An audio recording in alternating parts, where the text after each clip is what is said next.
다윗이 도피하여 라마로 가서 사무엘에게로 나아가서 사울이 자기에게 행한 일을 다 전하였고 다윗과 사무엘이 나요스로 가서 살았더라. 자, 다윗이 이렇게 도피한 이유가 있죠. 19장에 보면은 사울이 다윗을 다시 또 죽이려고 창을 던졌었습니다. 그래서 다윗이 그 창을 피하여 도망을 갔었죠. 자, 그때 이제 사울의 아들 요나단이 아버지 사울에게 왜 다윗을 죽이려고 하느냐? 다윗을 죽이는 죄를 범하지 말아라. 이렇게 이제 충언을 해주죠. 그래서 사울이 요나단에게 그래, 내가 이제는 다시는 다윗을 죽이지 않을게. 다윗이 죽는 일은 절대 없을 거야. 이렇게 약속을 해줍니다. 그래서 요나단이 다윗에게 가서 이제 그 얘기를 해주죠. 우리 아버지가 네 죽이지 않기로 약속을 했다. 다시 왕궁으로 돌아와라. 그래서 이제 다윗이 그 말을 믿고 왕궁으로 돌아왔습니다. 그러나 사울이 그 마음을 포기하지 않죠. 그래서 이제 자기 신하들을 시켜서 내일 아침에 다윗을 죽이라고 이렇게 명령을 합니다. 이 사실을 다윗의 아내 미갈이 듣게 됩니다. 그래서 다윗에게 알려주면서 오늘 밤 당신이 도망가지 않으면 내일은 죽을 것이다. 그래서 빨리 도망가라 해서 창문을 열고 창밖으로 이렇게 다윗이 도망을 갔습니다. 그 말이 바로 18절에 다윗이 도피하여. 그래서 그날 밤부터 이렇게 도피하여서 어디로 갔냐면 라마로 갔죠. 보통 이제 도망을 가면 고향으로 도망가죠. 베들레헴으로 가야 되는데 베들레헴으로 가지 않고 라마로 갔다는 것은 지금 고향도 위험하다는 거죠. 이제는 사울이 자기를 죽이기로 결정했기 때문에 고향으로 갈 수도 없고 그래서 라마로 갔습니다. 라마로 가는 이유는 라마에는 사무엘이 있기 때문이죠. 왜 사무엘을 찾아갔을까? 이 모든 문제의 시작은 사무엘입니다. 왜냐하면 사무엘이 기름을 부었기 때문에. 기름만 붓지 않았어도 이런 일이 없을 건데 사무엘이 기름을 부었기 때문에 이 일이 시작된 거죠. 그래서 다윗은 사무엘에게 가서 이제 이 모든 것을 이야기하는 거죠. 사울이 자기를 죽이려고 한 것, 이런 것도 다 이야기를 합니다. 그러면서 이제 다윗은 궁금했던 거죠. 하나님이 나를 왕으로 세우신다고 했는데 왜 왕은 아니고 맨날 이렇게 죽을 고비만 겪게 되느냐, 이런 하나님의 계획이 도대체 어디에 있느냐, 이런 부분이 이제 궁금했고 또 그 부분에 대해서 이렇게 이야기를 나누고 싶었겠죠. 자, 그래서 이제 다윗이 사무엘에게 이런 일을 다 전했는데 사무엘이 다윗에게 뭐라고 이렇게 이제 조언을 해줬는지를 오늘 성경에는 나오지 않습니다. 그리고 이제 중요한 거는 사무엘이 다윗을 데리고 나요스로 갔다, 이렇게만 나오죠. 중간 대화는 더 이상 나오지 않습니다. 이 나요스라는 곳은 이제 라마라는 곳에서 북쪽으로 조금만 올라가면 있습니다. 자, 이곳에는 이제 우리가 뒤에 내용들을 보면은 선지자들을 훈련시키는 학교가 있었다는 것을 알 수 있죠. 사무엘이 사울과 이렇게 결별을 했었죠. 전에 결별한 이후에 아마 이제 이곳에 와서 이렇게 선지자 학교에서 제자들을 양성하는 일에 그렇게 집중하고 살았던 것 같습니다. 자, 그래서 사무엘이 이제 어쨌든 다윗을 그곳으로 데리고 왔습니다. 19절. 어떤 사람이 사울에게 전하여 이르되 다윗이 라마 나요스에 있더이다 하매. 어떤 사람이 이제 사울에게 다윗이 라마 나요스에 있다는 정보를 알려줍니다. 꼭 이런 것을 또 알려주는 사람이 있어요. 어떻게 알았는지 또 이걸 또 알려줍니다. 지금 사울이 사실은 왕이잖아요. 사울이 권력을 가지고 있기 때문에 어쨌든 지금은 사울 편에 붙어 있는 게 자기에게 유리하다고 생각하는 사람일 것입니다. 이 사람은 지금 하나님의 역사를 분별을 못하죠. 하나님은 지금 다윗을 통해서 새 시대를 준비하고 있는데 이런 것을 볼 수 있는 안목이 없는 사람이에요.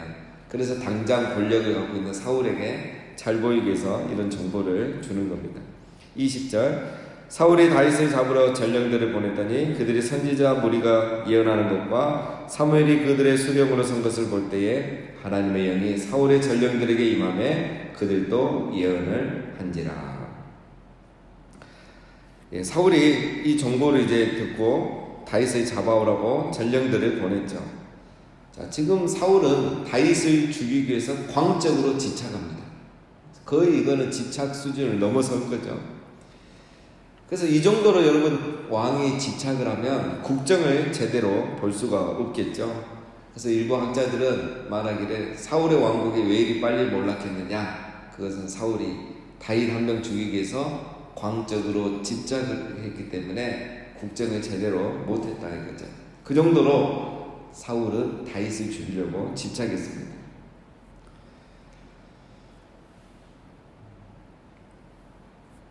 이런 사울의 모습을 보면 여러분 어떻습니까? 이제는 다윗을 죽이려는 그 집착을 넘어서죠. 그래서 오히려 사무엘의 그 예언, 사무엘의 예언을 저항하려는, 정말 저게 이루어지지 않게 내가 하겠다는 그런 어떤 악한 마음까지 있다는 것을 우리가 볼 수가 있습니다.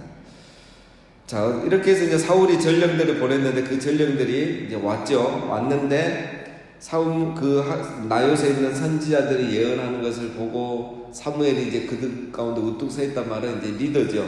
그들의 지도자로 이렇게 서 있는 것을 보고 딱 봤을 때 하나님의 영이 그 전령들에게 임한 거예요. 이 다윗을 잡으러 왔는데 그 영이 임하니까 이 사람들이 예언을 하는 겁니다. 그래서 사울의 명령에 따르는 신하가 아니라 사무엘의 권위에 순종하는 그런 선지자가 되어버린 거죠. 사울의 명령에 따라왔던 신하들이 사무엘의 권위에 순종하는 선지자가 되어버린 겁니다. 그러나 여러분, 이 예언은 우리가 생각하는 그런 예언은 아닙니다. 우리가 생각하는 어떤 그런 바른 예언들은 아니고, 이 히브리어도 보면은 다릅니다. 이 전령들이 하는 예언은 히브리어로 보면 히트나베라고 해서 그냥 막 주절거리는, 그 무슨 말인지도 모르겠고 막 들어도 막 정신사납고 이런 예언입니다. 그러나 선지자 무리가 하는 예언은 이렇게 정돈되고 질서가 있는 그 예언, 니베라고 해서 두 단어는 완전히 다릅니다. 그래서 우리가 뭐 선지자들의 예언에 대해서 이게 뭐 대단한 것처럼 이렇게 볼 필요는 없습니다. 자, 21절. 어떤 사람이 그것을 사울에게 알림해 사울이 다른 전령들을 보냈더니 그들도 예언을 했으므로 사울이 세 번째 다시 전령들을 보냈더니 그들도 예언을 하니라. 예, 참 이 사람 누구인지 모르지만 대단합니다. 그렇죠? 첫 번째 보낸 전령들이 다윗을 잡아오라고 했더니 거기 가서 예언하고 있는 거예요. 그래서 이거를 이제 사울에게 알려줬더니 사울이 포기하지 않죠. 두 번째 전령들을 보냅니다. 근데 그들도 가서 예언하고 있는 거예요. 그래서 사울이 또 다시 세 번째 전령들을 보냈는데 세 번째 전령들도 거기서 예언을 하는 겁니다. 이제는 사울이 나설 때죠. 본인이 직접 가겠죠. 22절에 이에 사울도 라마로 가서 세구에 있는 큰 우물에 도착하여 물어 이르되 사무엘과 다윗이 어디 있느냐? 어떤 사람이 이르되 라마 나요스에 있나이다. 사울은 이제 자기가 직접 다윗을 잡기 위해 나서는 거죠. 라마로 먼저 갔는데 나요스를 못 찾습니다. 참 이것도 신기하죠. 전령들은 바로 찾아갔는데 사울은 못 찾습니다. 그래서 그 우물가에서 어떤 사람에게 묻죠. 자, 23절. 사울이 라마 나요스로 가니라. 하나님의 영이 그에게도 임하시니 그가 라마 나요스에 이르기까지 걸어가며 예언을 하였으며. 자, 사울은 보면 두 번 이렇게 예언을 합니다. 먼저는 이제 라마에서 나요스로 이렇게 가고 있는데 그 길목에 하나님의 영이 사울에게 임한 거예요. 그래서 사울이 라마에서 그 나요스라는 곳까지 가는 동안 걸어가면서 예언을 했다는 거죠. 그러니까 전령들하고 또 다르죠. 전령들은 나요스에 도착했을 때 하나님의 영이 임해서 예언을 했고, 사울은 나요스에 도착하기 전부터 라마에서 출발하니까 벌써 영이 임해서 예언을 한 겁니다. 그러니까 영이 더 빨리 더 강하게 임했다는 거죠. 자, 뿐만 아닙니다. 24절 보면 그가 또 그의 옷을 벗고 사무엘 앞에서 예언을 하며 하루 밤낮을 벗은 몸으로 누웠더라. 그러므로 속담에 이르기를 사울도 선지자 중에 있느냐 하니라. 라마 나요스에 도착했을 때는 어찌 됩니까? 이제 사무엘을 보고 그 앞에서 그냥 옷을 다 벗고 하루 종일 밤낮으로 누워서 예언을 했다는 거예요. 여러분, 사울이 여기까지 온 이유가 무엇입니까? 다윗을 죽이려고 한 거죠. 그리고 그 다윗을 죽이려는 것 안에는 탐욕이라는 게 있잖아요. 자기의 왕권을 계속 유지하기 위해서 이 다윗을 죽이려는 탐욕이 있는 겁니다. 그런데 하나님의 영이 임하니까 이 왕권의 상징인 왕의 옷을 벗어 던져버리는 거예요. 이건 뭘 말하냐면 성령께서 사울을 무력화시키는 겁니다. 성령께서 전령들에게는 예언만 하겠잖아요. 예언만 하면 되니까. 그러면 다윗을 잡지 못하니까. 그런데 사울에게는 하나님이 무력화시키는, 왕의 옷을 벗어 던지고 누워서 하루 종일 예언을 하게 해버린 겁니다. 이 기적을 통해서 이제 하나님은 다윗을 지켜 보호해 주신 거죠. 지금 이 상황에서 하나님께서 다윗을 지켜줄 방법은 이거밖에 없는 겁니다. 이 앞으로도 이제 계속 쫓기는 인생에 살지만 하나님이 그때마다 지켜주시죠. 그러나 지금 이 순간은 하나님이 이 방법을 통해서 다윗을 지켜주신 겁니다. 자, 여러분, 우리가 이제 사무엘상을 보면서 계속 이제 제가 강조했던 것이 우리 안에 있는 사울의 모습을 발견하자고 했죠. 네, 그래서 우리 안에 사울의 모습, 요나단의 모습, 다윗의 모습이 있습니다. 그래서 우리가 사울의 모습과 늘 싸워야 돼요. 그게 바로 이제 육신의 소욕과 또 죄와 싸우는 게 바로 그거죠. 자, 그런데 이제 오늘 우리가 봤을 때는 우리가 살다 보면 사울의 모습이 강한 사람을 만날 경우가 있다는 거예요. 어떤 사람은 다윗의 모습이 많은 사람이 있는가 하면 또 사울의 모습이 많은 사람이 있어요. 자, 그런 사람을 우리가 만날 때가 있다는 겁니다. 내가 아무리 잘해주고 공을 세워줘도 우리를 미워하고 싫어하는 사람이 있습니다. 그리고 더 나아가서는 우리를 해하려고 하는 사람도 있습니다. 그래서 우리는 때로는 이런 사람과 싸우고도 싶고 내가 뭐가 잘못했냐고 따지고도 싶고 그럴 때가 있죠. 우리 다윗도 그렇지 않았겠습니까? 다윗은 더 그랬죠. 이 나라가 위기에 처했을 때 골리앗을 자기가 죽였잖아요. 그리고 그 후에도 블레셋과 여러 번 싸워서 전쟁할 때마다 이겼지 않습니까? 그래서 사울왕이 상을 줘도 부족한데 지금 죽이려고 하고 있습니다. 다윗이 얼마나 억울하겠습니까? 하지만 지금 다윗이 할 수 있는 것도 없어요. 사울은 왕이고 자기는 아무것도 아니거든. 할 수 있는 게 없습니다. 그러나 여러분, 이때 하나님이 나서 주신 겁니다. 이때 하나님이 나서셔서 다윗을 지켜주신 거예요. 그 방법이 오늘은 희한하게도 하나님의 영이 사울을 감동해서 왕도 다 필요 없다는 듯이 옷을 집어 던지게 하시고 하루 종일 예언을 하게 하신 거예요. 이게 바로 하나님이 오늘 다윗을 지켜주신 방법인 겁니다. 여러분, 우리도 오늘 이 방법이 좋습니다.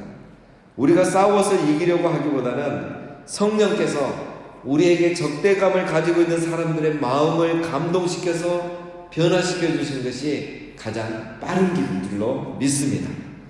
성령께서 사울을 무력화시키시고 변화시키신 것처럼 하나님께서 우리의 대적들 가운데 그렇게 역사하시기를 우리가 기도하는 것이 더 좋은 것입니다.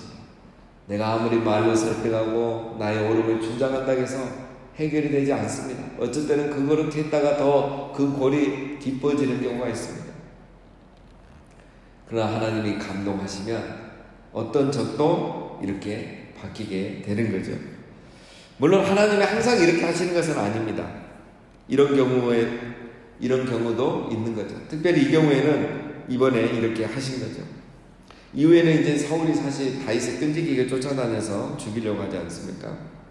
하나님이 그때는 또 그 상황에 맞게 다윗을 지켜 보호해 주시는 거죠. 자, 그래서 우리가 이제 상황 따라 다르지만 기본적으로 이렇게 기도해서 하나님이 오히려 상대방을 변화시키고 이렇게 감동시켜 주기를 우리가 기도하는 게 더 좋을 때가 있습니다. 자, 그리고 오늘 본문에서 우리가 한 가지 더 기억할 것이 있습니다. 다윗이 위기가 찾아오자 사무엘에게 찾아갔죠. 그래서 또 사무엘과 함께 이제 라마 나요스로 갔습니다. 이제 이 라마 나요스를 피난처로 삼은 거죠. 그런데 이제 오늘 결과를 보면 라마 나요스에 숨었다고 해서 사울이 못 찾아낸 것이 아니죠. 희한하게 또 그걸 알고 알려준 사람이 있었단 말이에요. 자, 뭡니까? 뭘 말하고 있습니까? 이 라마 나요스를 피난처 삼아서 그곳에 갔는데 정작 다윗을 살린 것은 장소도 아니고 사무엘도 아니고 하나님이 다윗을 살려주신 겁니다. 하나님의 영이 다윗을 살려주십니다. 사무엘에게 가면 살 줄 알았고 라마 나야스로 가면 살 줄 알았지만 그것이 아니라 하나님이 그곳에서 다윗을 살려주신 겁니다. 여러분, 우리가 어떤 어려움을 만날 때는 다윗처럼 사람을 찾고 또 숨을 장소를 찾을 때가 많습니다. 물론 이것도 필요하죠. 중요할 때가 있습니다. 그러나 결국은 하나님께서 우리를 살려주시는 겁니다. 하나님이 우리를 지켜주시는 거예요. 때로는 사람을 통해서, 장소를 통해서도 우리를 도와주시기는 합니다.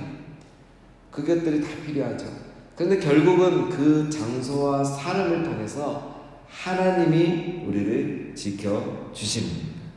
그래서 우리의 피난처는 사람이나 장소가 아니라 하나님인 줄로 믿습니다. 우리가 이걸 잊지 말아야 됩니다. 사람을 무시하란 말이 아닙니다. 의지해야 되죠. 그러나 중요한 것은 하나님이 사람을 통해서 나를 도와주신다는 거예요. 잠언 30장 5절에 하나님의 말씀을 다 순전하며 하나님은 그를 의지하는 자의 방패시니라. 우리가 하나님을 의지하는 이유가 결국은 하나님이 우리의 방패가 되어주시기 때문입니다. 오늘 하루 또 이번 한 주간 우리가 어느 장소에 있고 누구를 만나든 간에 중요한 것은 하나님이 나를 도우시고 지키신다는 이 믿음을 가지고 살아가시면서 승리하시는 우리 모두가 되시기를 주님의 이름으로 축원드립니다.